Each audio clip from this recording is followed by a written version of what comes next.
Welcome to another episode of Books and Bytes. You ever get that feeling? Like staring down a goal that's so huge, it's like trying to climb Mount Everest, but you've only got flip-flops. I think we've all been there at some point. Right. And so many people think that to reach these, almost impossible goals, you need this, superhuman willpower. But what if it wasn't about some magical inner strength? What if it was more about science? A system? Something we could actually learn. Well, that's exactly what we're diving into today. Exactly. And the book we're dissecting is Steven Kotler's The Art of Impossible. And I'm not kidding. We are going deep on this one. We're extracting the core principles. How to unlock that kind of motivation that just keeps burning. How to make learning actually transform you. How to get creative on demand. And how to tap into that almost magical state of flow. Sounds intense. Oh, it is. But in a good way. If you ever felt stuck, like you're at base camp while everyone else is summiting those peaks, well, this deep dive is for you. It really is a fascinating exploration of how we can push those boundaries. Kotler's book, The Art of Impossible, presents this really powerful and ultimately optimistic view of human potential. The idea is that consistently achieving at a high level isn't about luck or some kind of predetermined genius. It's about having a structured, evidence-based approach. Okay, so it's more like a system, not just hoping for the best. Exactly. It's about having a framework. And he brings in all this research from different fields like neuroscience and psychology. But then he also weaves in these amazing stories about people who've actually achieved these seemingly impossible things. And the core argument, if you will, is that peak performance actually follows a formula. It's built on understanding and then intentionally cultivating specific interconnected.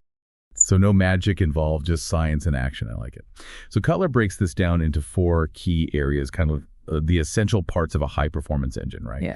What are these fundamental components that he says drive us towards these impossible achievements? That's a great analogy. And the first of those components is motivation. That's the initial spark, the energy that propels us forward. Motivation then feeds into learning, which is all about gaining and then refining the specific skills we need. And as our learning gets better, faster, more effective, it opens up these new levels of creativity and this ability to solve problems in innovative ways. And then all of these elements, they come together and get amplified in this state of flow. It's that peak state where everything feels effortless and you're just laser focused. So it's like a chain reaction where each part fuels the next. I'm already feeling motivated to learn more. But let's unpack that first gear a bit more. Motivation. I think when a lot of people hear that word, they imagine someone pushing themselves, forcing themselves to do something they don't really want to do. I know, right? White-knuckling it. Pure willpower. Exactly. But Kotler says that kind of willpower just doesn't last. He's more interested in something, more sustainable, what he calls intrinsic motivation. So what are the things inside us, the drivers, that make us want to do something just because it feels right? So Kotler highlights 5 of these intrinsic motivators, and they're powerful because they connect to our core human desires. The first is curiosity. That urge to explore, to figure things out, to understand the world around us. Think about kids always asking why. That's pure curiosity. And it makes learning feel good, not like a chore. It's like that natural drive to make sense of things. Mm-hmm. So curiosity gets us interested, but how do we turn that interest into something more? That's where passion comes in. When our curiosity connects with something we deeply care about, something that resonates with our values, it becomes this powerful engine, like a fire that keeps burning. So curiosity cracks the door open, and then passion pulls you through it. Got it. But what keeps us going keeps that fire burning bright. Well, Kotler talks about purpose. This is about linking those passions to something bigger, something more meaningful than just our own immediate satisfaction. When we believe that what we're doing contributes to something larger, it gives us a deep and lasting source of motivation. Right? Our actions have a ripple effect beyond just ourselves. And I bet feeling in control of those actions plays a role too, right? Absolutely. That's the fourth motivator. Autonomy. It's that desire to have control over our work, how we manage our time, and how we go about achieving our goals. When we feel like we're in the driver's seat, our sense of ownership and engagement skyrockets. It's like that difference between being told what to do and choosing your own path. Sure. Makes sense. What's the final piece of this intrinsic motivation puzzle? The fifth is mastery. This one is about that pure satisfaction we get from improving, from seeing tangible progress in our skills. That drive to get better, to become an expert in something, that's a huge motivator in and of itself. Yeah. And the really fascinating part is how these all work together. For instance, you might get curious about a new skill, then that sparks a passion, and then you find a way to connect it to a larger purpose. And when you have that autonomy to learn it your own way, combined with the joy of getting better, that mastery pace, it creates this amazing cycle of motivation that just feeds itself. Okay, I'm starting to see how these pieces fit together. It's like aligning our actions with who we are at our core.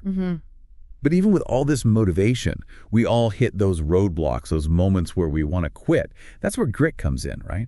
That ability to stick with things when they get tough. How does Kotler explain the importance of grit in this whole process? He emphasizes that intrinsic motivation is like the initial push, the energy that gets us moving, but grit is the sustained effort that keeps us going through those inevitable challenges and setbacks we all face on the path to big goals. So grit is what keeps us from giving up when things get hard. Exactly. He defines it as this combination of passion and perseverance for long-term goals. It's about having that unwavering commitment even when things get tough or progress feels slow. So it's not about just blindly pushing through. There are ways to build that mental toughness. Absolutely. Kotler talks about some key tactics. One is actively seeking out challenges that are just a bit outside your comfort zone. He calls it the stretch zone. By regularly taking on slightly harder tasks, you actually build resilience and expand what you're capable of. So like not overwhelming yourself, but always pushing a little further. Exactly. And another crucial element is how you respond to failure. Instead of seeing it as a sign that you're not good enough, people with high grit see failure as a learning opportunity, valuable data that helps them refine their approach. It's about adapting and getting better. So it's about learning from our mistakes rather than letting them define us. What else? Oh, he also talks about the power of something called if-then planning. By thinking ahead and anticipating possible obstacles and then pre-planning how you'll respond to them, you can prevent those unexpected difficulties from throwing you completely off track. It's like having a mental roadmap so you know what to do when you hit a detour. Love that. So we're motivated, we've got grit, but we still need to actually get good at stuff. Yeah. Right. And that takes us to the second core element, learning. What are Kotler's main principles for getting better at the things we need to master? He lays out what he calls the 4 laws of learning, which are basically essential for getting good at something quickly. And the first one is all about focus. Specifically, focusing on one thing at a time. He points out that multitasking actually comes with a cost. Our attention is limited, so when we try to do too many complex things at once, we learn less effectively. It's like trying to drink from a fire hose, right? Too much coming in at once. Exactly. Deep, singular focus is way better for acquiring skills. Think of it this way. If you were trying to learn a new instrument, you wouldn't try to learn the guitar and the drums at the exact same time, right? You'd focus on one to build a solid foundation. That makes total sense. Yeah. And I think we all know that feeling of being spread too thin. So focus on one thing at a time. What's the second law of learning? The second law is stretch, don't snap.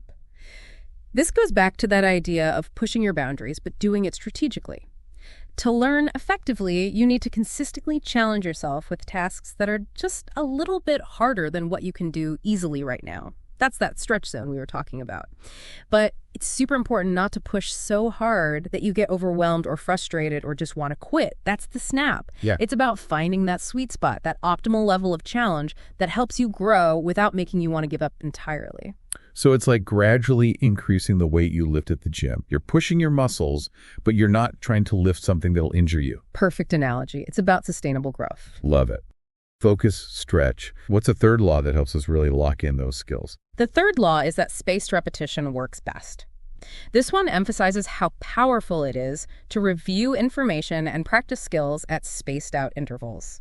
So instead of trying to cram everything all at once, which often leads to forgetting things quickly, spacing out those learning sessions actually strengthens the connections in your brain and improves long-term memory.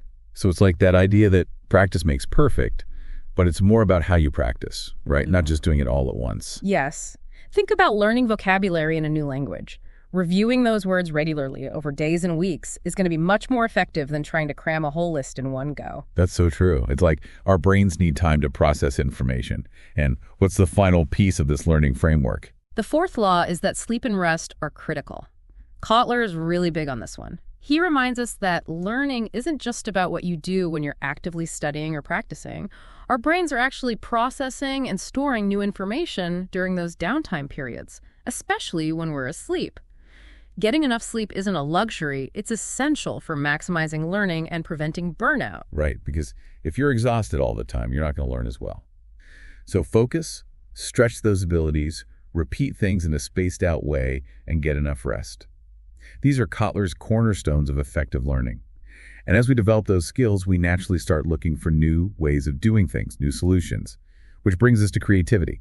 Many people think creativity is something you're either born with or not, but Kotler says it's a skill you can build. How does he explain that? He's very clear that creativity isn't some mysterious talent that only certain people have. It's a cognitive skill, something you can train. He explains that those aha moments, those creative breakthroughs, happen when our brains make new connections between existing information. And this process works best when we expose ourselves to a lot of different things, different fields of knowledge, different experiences, and different perspectives. The more diverse the information we take in, the more our brains have to work with when it comes to making new and original combinations. So like a chef having more ingredients to work with, more flavors, more possibilities. Exactly. So it's not just about being a specialist in one thing. It's about broadening your horizons, feeding your mind a rich diet of information and experiences. Right, and I bet that means doing things that might seem unproductive sometimes. Actually, yes. Kotler talks about the importance of setting aside time for those activities that don't seem directly productive, like daydreaming, letting your mind wander, just allowing your thoughts to go wherever they want. He calls this incubation.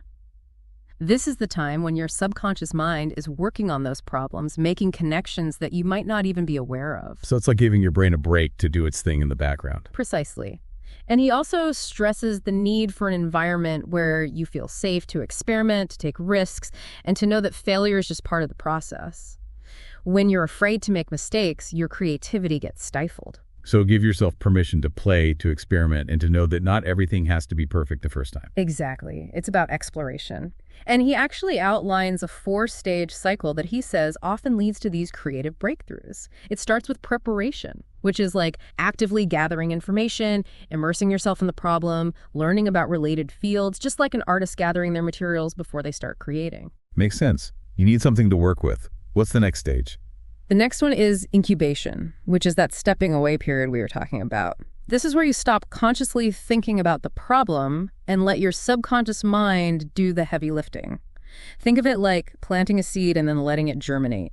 That's that moment when you're trying too hard to solve something and then you take a break and suddenly the answer just pops into your head. So preparation, incubation, what are the final 2 stages? The third stage is illumination. That's the famous aha moment. It's that sudden flash of insight when a new idea or solution just appears, seemingly out of nowhere, often when you least expect it. That's the result of all those subconscious connections finally bubbling up to the surface. And then the final stage is verification. This is where you take that new idea and test it, evaluate it, refine it. It's about making sure it actually works in practice and figuring out how to make it even better. So it's about testing your ideas in the real world. It's less about waiting for inspiration to strike and more about having a system. I love it. And it feels like all of this. The motivation, the learning, the creativity leads us to that almost mythical state of flow. What exactly is flow and why is it such a big deal in terms of achieving peak performance? Flow, as Kotler describes it, is that state where your mind and body are completely absorbed in what you're doing. Time seems to disappear, your actions feel effortless, and there's this deep sense of enjoyment and accomplishment. It's like being completely in the zone, where your skills perfectly match the challenge in front of you, and this leads to both amazing productivity and a profound sense of fulfillment. It sounds almost magical, but it's not, right? There are ways to get there. One of the big ones is intense focus. Like distractions just fade away.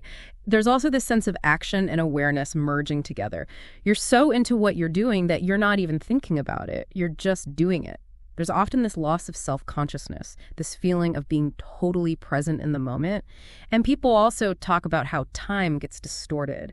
Hours can feel like minutes, or minutes can feel like hours. And there's also this feeling of control. You feel completely in control of what you're doing, and the activity itself becomes its own reward.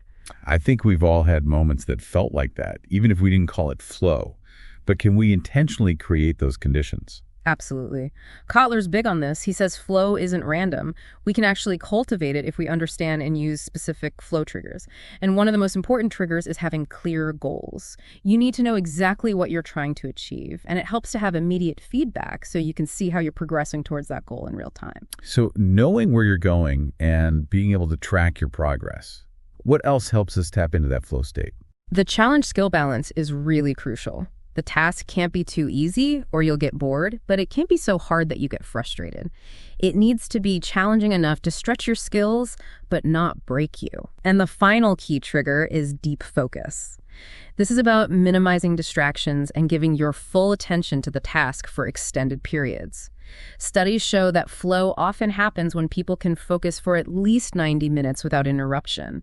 So by intentionally designing our work, our tasks, our environment to include these triggers, we can dramatically increase our chances of getting into a flow state. So it's like a recipe for peak performance. We get motivated by what truly interests us, we learn effectively, and we use that knowledge to be creative. And then when those elements align with the right conditions, boom, we unlock the power of flow. That's the beauty of Kotler's framework. He shows us that achieving those seemingly impossible things isn't about being born with some special talent. It's about understanding and then systematically using these interconnected principles. It's about creating a system where motivation fuels learning, better learning fuels creativity, and then flow takes everything to the next level.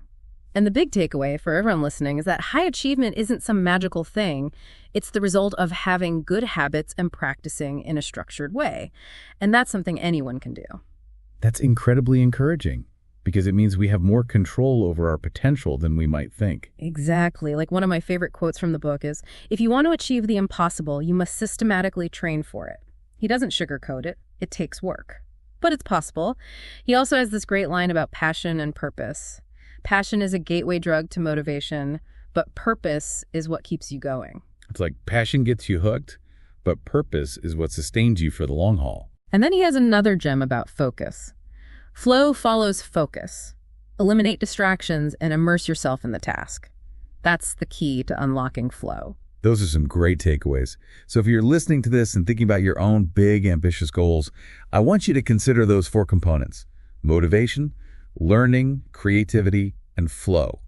Which one of those areas could you focus on right now to make the biggest difference? It's a great question to ask yourself, because by identifying where you can improve within that framework, you'll have a much clearer path forward. Well, this has been a truly fascinating exploration of the art of impossible by Steven Kotler. If you're serious about breaking through your limits and reaching those goals that seem impossible, I highly recommend picking up a copy of the book. You can find a link in the description below. It's a truly valuable resource filled with practical strategies and grounded in solid science. You won't regret it. And be sure to subscribe to Books and Bytes for more deep dives into the ideas that can help you unleash your potential.